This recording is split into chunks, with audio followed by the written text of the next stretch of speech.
They started making these like giant offers to a lot of people on our team, $100 million signing bonuses, more than that comp per year. It is crazy.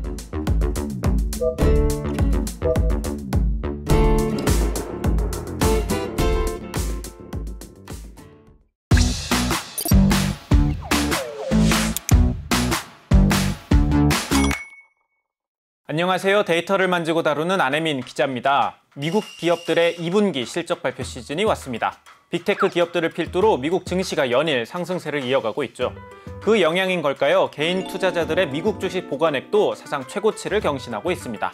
여러 기업들 가운데서 최근 가장 눈길을 끄는 건 단연 메타가 아닐까 싶은데요. 최근 해외 빅테크 뉴스를 살펴보면 메타 소식이 가득합니다. 메타가 오픈 AI에서 인재를 영입했더라. 이번엔 애플에서 핵심 인재가 메타로 갔더라. 이런 소식이 최근 계속 이어지고 있습니다. 오늘 오그랩에서는 메타가 왜 이렇게 돈을 쏟아 부으면서 AI 인재들을 쓸어담고 있는 것인지, 또 마크 저커버그가 꿈꾸는 메타의 미래는 무엇인지 5가지 그래프를 통해 살펴보겠습니다.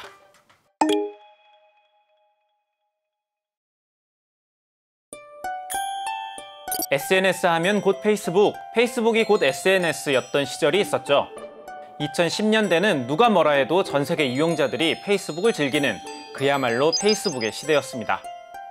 하버드 대학생이었던 마크 저커버그가 어떻게 페이스북을 창업했는지 그 이야기를 담은 영화가 흥행할 정도로 페이스북은 시대를 풍미했었죠. 하지만 2010년대 말부터 그 흐름은 다른 SNS에게 빼앗겨버렸습니다. 일단 젊은 이용자들은 인스타그램으로 이탈했고, 숏폼을 무기로 등장한 틱톡이 신흥 강자로 무섭게 떠올랐죠. 유튜브의 성장도 영향을 주었고요. 물론 2012년에 페이스북이 인스타그램을 10억 달러에 인수하긴 했지만 시간이 지날수록 계속되는 페이스북의 이용자 감소는 풀어야 할 문제였습니다. 당시 저커버그가 선택한 돌파구는 메타버스였습니다. SNS 기반의 페이스북은 소셜 플랫폼 기업이다 보니 광고 수익이 절대 다수를 차지합니다. 구글이나 마이크로소프트, 이런 다른 빅테크 기업들과 비교해서 페이스북은 어떤 특별한 기술적 우위를 바탕으로 성장한 게 아니었죠. 저커버그는 페이스북도 페이스북만의 기술을 바탕으로 테크 기업으로 탈바꿈하려 노력했는데 그 선택이 바로 메타버스였습니다. 지난 2021년 페이스북의 컨퍼런스에서 저커버그는 90분간 메타버스 이야기만 쉬지 않고 했습니다. From now on, we're going to be metaverse first, not Facebook first. 메타버스 개발 사업부도 출범시키고 회사 이름도 메타로 바꾸었죠. 메타는 메타버스를 필두로 가상현실, AI 등 차세대 신기술에 투자하기 시작했습니다. 결과는요, 모두가 알고 있듯이 폭망이었습니다. 메타버스 개발 사업부인 리얼리티 랩스는 만년 적자에 허덕이고 있죠. 그러다가 2022년 사건이 터집니다. 바로 챗GPT 3.5가 등장한 거죠. 저커버그는 2023년을 효율성의 해로 선언하고 인원 감축과 구조조정에 나섭니다. 돈 먹는 하마 메타버스 파트의 인력은 줄이고 그 대신 AI에 집중적으로 투자하기 시작하죠. 2023년 메타의 1분기 실적 발표에서 저커버그는 메타버스를 7번만 언급했고 대신 AI를 28번이나 말할 정도였습니다. 단순히 말로만 그친 게 아니라 결과물도 내놓았죠. 2023년 2월에 메타의 LLM인 라마를 공개한 거죠. 물론 라마가 완벽한 오픈소스 모델이라고 할 수는 없지만 빅테크가 자신들이 만든 모델을 일반 대중들이 쓸 수 있게 공개했다는 것 자체만으로 많은 사람들은 박수를 보냈습니다. 이후에도 꾸준히 모델을 공개하면서 메타는 오픈소스 진영의 대표 주자로 떠올랐죠. AI 기업으로 탈바꿈한 메타는 AI 붐에 힘입어 쭉쭉 성장하고 있습니다. 오그랩 첫 번째 그래프로 살펴보겠습니다. 2023년부터 현재까지 미국의 대표 빅테크 매그니피센트 7의 주가 흐름입니다. AI 대장주 엔비디아에 가려진 측면이 있지만 메타의 성장세도 엄청나죠.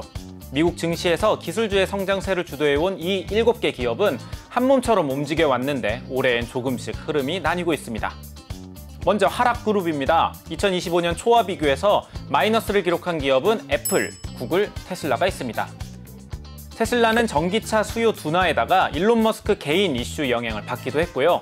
혁신의 상징이었던 애플은 AI에 제대로 대응 못하면서 연초 대비 13.4%나 하락했습니다. 구글은 가지고 있는 AI 기술력 대비 저평가 받고 있다는 얘기도 있지만 구글 크롬 반독점 이슈가 발목을 잡고 있어요. 반면 엔비디아와 메타, 마이크로소프트는 다릅니다.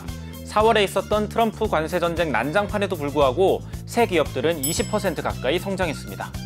엔비디아는 AI 반도체 시장에서 사실상 독점 체제를 갖추었고, 마이크로소프트는 오픈 AI와의 파트너십을 바탕으로 자사 클라우드에 AI를 성공적으로 안착시켰습니다.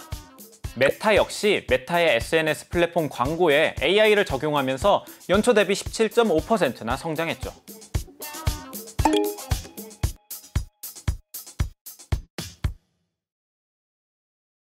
메타의 AI 투자는 앞으로 더 공격적으로 이어질 계획입니다. 2025년 한 해에만 650억 달러를 투자해서 AI 인프라를 확장하겠다고 발표할 정도로 자본을 쏟아붓고 있습니다. 프로메테우스, 하이페리온 이렇게 두 개의 대규모 데이터 센터 구축 계획을 세웠는데, 하이페리온 같은 경우엔 뉴욕 맨하탄 크기만한 규모의 데이터 센터를 목표로 하고 있습니다. 일단 연내에는 엔비디아 GPU 130만 개 구입해서 1기가와트 규모의 컴퓨팅 파워를 구축할 계획이고요. 인프라에 대한 투자뿐 아니라 내부 R&D 투자도 크게 늘렸습니다. 오그랩 두 번째 그래프를 통해 살펴보겠습니다. 지난 2024년 한 해 동안 빅테크 7개 기업의 R&D 투자 금액을 살펴보면 메타는 438억 7,300만 달러를 투자해 아마존, 구글에 이어 3위를 기록했습니다. 물론 3위도 낮은 건 아니지만 주목할 만한 건 총이익 대비 R&D 비율입니다. 메타는 총이익의 32.7%를 R&D에 투자했는데 7개 기업 중에 1위고 유일하게 30%를 넘겼습니다. 그런데 문제는 올해 받아든 AI 성적표입니다. 미국에서는 이런 짤이 돌 정도로 올해 발표한 라마4의 성능이 좋지 못합니다. 메타는 라마, 라마2, 라마3를 거치면서 전반적으로 성능 상승을 이끌어냈어요. 특히 라마3는 다른 폐쇄형 AI 모델을 넘어서는 성능을 보여주면서 오픈소스 모델의 저력을 보여줬죠. 문제는 이 라마4입니다. 라마4는 개발 초창기부터 말이 많았어요. 생각보다 개발 속도가 더디고 성능 개선이 잘 이루어지지 않고 있다는 얘기가 돌기도 했는데, 그 와중에 딥시크의 뛰어난 성능이 공개되면서 메타 내부에서 충격이 이만저만이 아니었다고 하죠. 우여곡절 끝에 지난 4월에 출시된 라마4, 이 모델을 메타는 LLM 경연장이라고 할 수 있는 LM 아레나에 공개했는데요. 처음 받아든 성적표는 전체 2등으로 나쁘지 않았습니다. 그런데 일부 이용자들이 의문을 제기했어요. 이 경연장에 공개된 모델이랑 실제 개발자들이 내려받아 사용하는 모델이 다르다는 거죠. 마치 자동차 연비 테스트에는 튜닝된 차량으로 성적표를 받고 실제 소비자에게 판매하는 차량은 그에 미치지 못한 걸 내놓은 것 아니냐며 비판이 거셌습니다. 게다가 메타가 내부적으로 벤치마크 성능을 부풀린 것 아니냐는 의혹까지 제기되었어요. 논란이 확산되자 메타의 생성형 AI 총괄은 사실이 아니라고 강조하며 여론을 잠재우려 노력했고요. 튜닝되지 않은 실제 이용자에게 제공한 모델로 성적표를 그려보면 이렇게 나옵니다. 오그랩 세 번째 그래프입니다.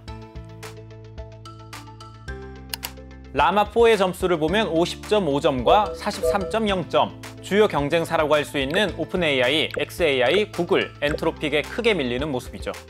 중국의 딥시크, 미니맥스, 알리바바의 Q1은 물론 대한민국의 업스테이지가 개발한 솔라프로 2보다도 낮은 수치입니다.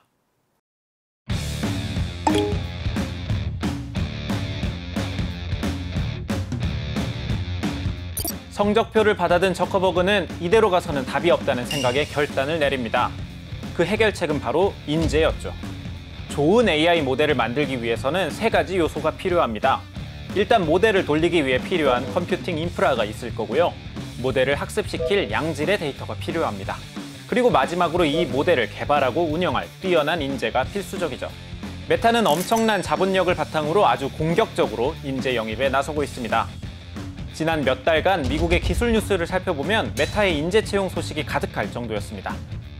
메타는 구글, 딥마인드, xAI, 엔트로픽 등 출신을 가리지 않고 뛰어난 사람들은 다 영입하고 있습니다. 그 중에서도 특히 오픈 AI 인재들을 유독 많이 스카우트하고 있는데, 최근 샘 올트먼 인터뷰를 보면 많이 화가 난 모양이더라고요. They started making these like giant offers to, a lot of people on our team. Like $100 million signing bonuses, more than that comp per year. It's crazy. And it is crazy. 1억 달러면 우리나라 돈으로 1,380억 원입니다. 엄청난 금액이죠. 들리는 소문으로는 인재 한 명을 영입하기 위해 메타가 4년간 10억 달러를 제시했다는 얘기도 있습니다. 오픈 AI의 5원 모델이 한글 암호도 해독할 수 있다는 영상에 나왔던 정영원 박사를 포함해 5원 모델 개발의 핵심 인력들이 메타로 자리를 옮겼습니다. 애플은 이직한 인원의 규모는 적지만 타격이 심각한데요. 애플의 AI 총책임자였던 루밍팡이 전격적으로 메타행을 선택했습니다. 물론 이 모든 인재 채용이 단순히 쩐만으로 움직인 것은 아닙니다. 메타가 자랑하는 건 돈뿐만이 아니거든요. 바로 컴퓨팅 능력입니다. 오픈AI, 엔트로픽, xAI 등 유명한 AI 기업들도 GPU 부족에 허덕이고 있습니다. GPU를 사용해야 하는 사람은 기업 내에 넘쳐나는데 기업이 확보한 GPU는 부족하다 보니 원하는 연구를 못하는 연구진들이 많은 거죠. 그 틈을 메타가 노린 겁니다. 왜냐하면 메타는 꾸준히 GPU를 모아와서 주요 기업들 가운데 GPU 물량이 가장 많거든요. 오그랩 네 번째 그래프입니다. 기업들이 발표한 논문을 바탕으로 정리한 데이터입니다. H100 GPU도 메타가 갖고 있는 물량이 35만 개로 가장 많고요. A100 GPU를 살펴봐도 마찬가지입니다. 돈도 돈이지만 엔지니어에게 이렇게 속삭이는 거죠. 메타로 오면 이전 직장보다 훨씬 더 좋은 환경에서 모델 돌릴 수 있어 라고 말이죠. 또 하나 주목해야 하는 건 메타가 스케일 AI에 투자했다는 겁니다. 이 스케일 AI는 지난 2016년에 창업된 데이터 라벨링 기업인데요.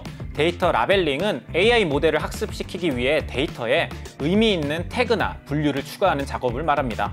메타는 이 기업에 무려 143억 달러를 투자해 지분을 인수했습니다. 1997년생인 알렉산더 왕은 MIT의 대학생 시절에 이 스케일 AI를 창업했습니다. 이후에 샘 올트먼, 피터 틸로부터 투자를 받으면서 본격적으로 사업에 뛰어들었습니다. 학교는 중퇴를 하고요.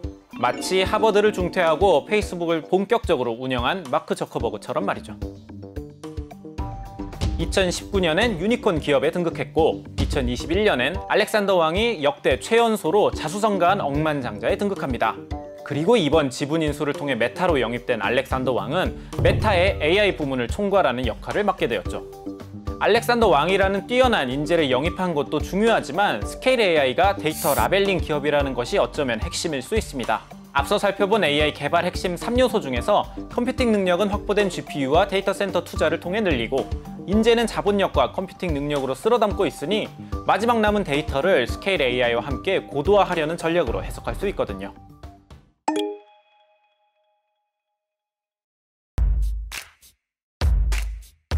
AI 분야에서 날고 긴다는 인재들을 쏙쏙 모은 메타는 이들을 모아서 슈퍼 인텔리전스 랩을 꾸렸습니다.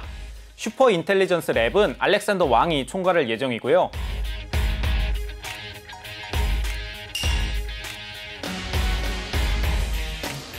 공식적인 발표는 아니지만 이미 해외 커뮤니티에서는 이 슈퍼팀에 합류한 사람들의 명단이 유출되면서 관심을 끌기도 했습니다.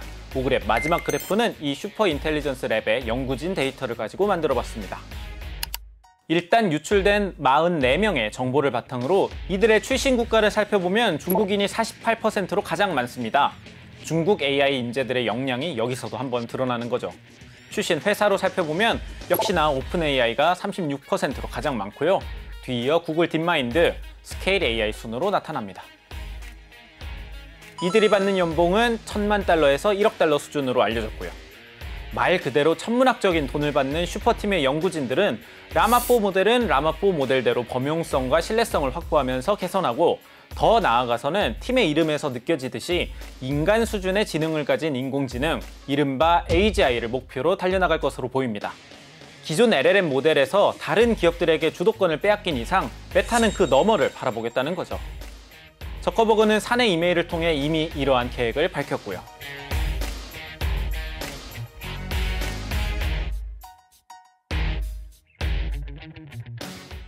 물론 메타의 계획대로 흘러가면 좋겠지만 문제는 메타가 내부적으로나 외부적으로나 여럿 문제를 일으키고 있다는 겁니다. 기술 발전도 좋지만 지킬 건 지켜야 하는데 말이죠.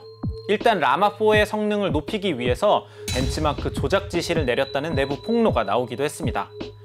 일각에서는 이러한 메타의 모델 성능 부풀리기에 항의하기 위해서 기존의 메타 AI 연구 총괄이었던 조엘 피노가 사임했다는 이야기도 나옵니다. 게다가 예전 오그랩에서도 다루었듯이 메타는 저작권 문제로 소송이 진행 중이죠.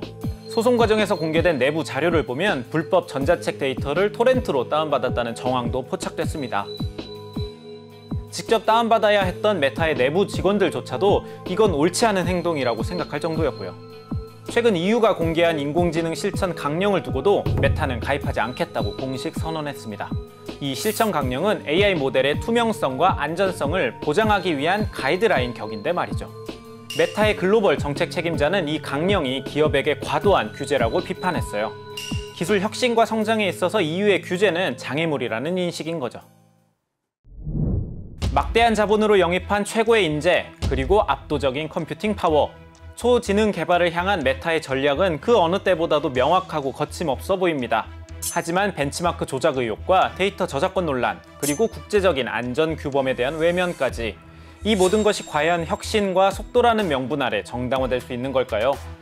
기술 발전을 위한 맹목적인 속도전은 자체 사회를 위험에 빠뜨릴 수 있습니다. 인류의 새로운 시대를 열겠다는 저커버그의 약속이 우리 모두를 위한 것이 되려면 AI 안전과 데이터 보호라는 원칙을 놓쳐서는 안 될 겁니다.